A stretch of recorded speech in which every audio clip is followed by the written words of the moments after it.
Well, I think that wind energy is one place where really the 3 E's of energy, the economy, and the environment come together. Well, I think the first thing you have to start with is that almost 90% of the energy used in Maine comes from fossil fuels, not an ounce of which comes from within Maine. I think that's downright dangerous at a time of incredible volatility in the fossil fuel market. We had a real eye-opener a couple of years ago when we saw the cost of home heating oil and gasoline skyrocket.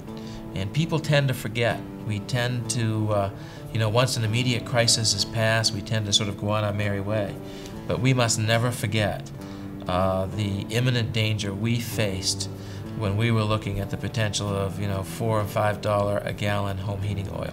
So Governor Baldacci established a wind power task force, and he developed it through an executive order and gave that group a charge to look at the general issue of wind power and develop recommendations that would help Maine be a leader in wind power development, help do it in a way that protects our quality of place, and make sure that Maine people receive tangible benefits.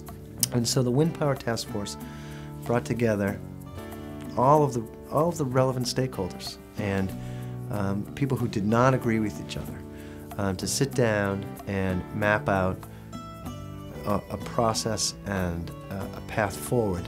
So we spent about 9 months. We had at least 10 or 12 meetings, generally all-day meetings with experts from the full range of issues that come to play for wind power development. These were public meetings.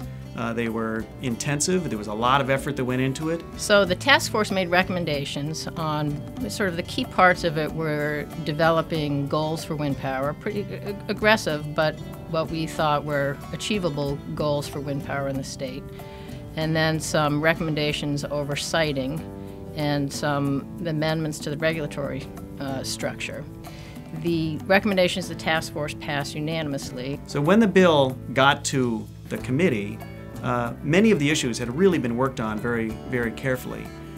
It did go through public hearings. There was a very substantial amount of support. There was a minimal amount of opposition to the bill. The Utilities Committee adopted it unanimously, sent it to the House and the Senate. It passed unanimously in the Senate and unanimously in the House. Well, it was very exciting, and I think it was indicative of what has really consistently, from the very early days, been very broad-based support for wind power. So you've got something in it for everybody. Now, it doesn't necessarily mean that everybody agrees with the other side, but because there's that convergence of positives, I think that's where you find that bipartisan support. It's not a Republican issue, it's not a Democratic issue, and it's not just the Greens. It cuts across all party lines because it affects all people. And it sends a very important message to investors and to corporate decision makers who have the option of siting wind projects in Maine or in some other state or in some other country. If you're concerned about future energy costs, wind is an attractive option. If you're concerned about the environmental impact of greenhouse gases, wind is an attractive option. So I think that it does tend to garner support on both sides of the political aisle. We saw first President George W. Bush and then President Barack Obama embrace the same energy policy with respect to wind. The wind industry is one that came to Maine when it was young, at least young in the United States.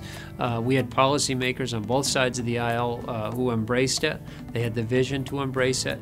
I think Maine has struck a good balance between the need to protect and preserve its environment and the need to develop the resource. So we are pursuing wind power here in Maine for the same reason it's being pursued so aggressively in Spain and Germany and China and literally around the planet, because we have got to get off our fossil fuel addiction.